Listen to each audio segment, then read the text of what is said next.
How to transfer money from Zelle account to Cash App. The very first thing you want to do is to head over to any of the web browser. Let's move into one of the article on how you can transfer money from Zelle to Cash App. So over here you can see it says, the first thing you need to do is open Cash App and then click on the banking tab at the bottom left corner. In the banking tab, you will be presented with several options, but you want to select the option linked accounts. And here you'll find all the bank accounts you have previously linked to your Cash App account. Click on Link Bank. Cash App will take you through the process of adding your bank.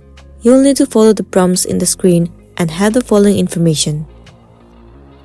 Enter the name and address associated with your account. Enter your routing number and account number. And also don't forget to enter your social security number. Now you have to link your Zelle to your bank account. Find your bank on Zelle's Get Started page. You will have to find your specific bank and then click on it.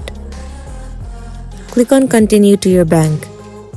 After that, your Zelle account will be added to your bank account successfully. After that, you can transfer the money whenever you want to.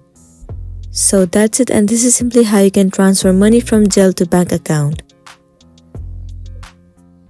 Make sure to smash the like button and consider subscribing if this video was helpful. We'll see you on the next one.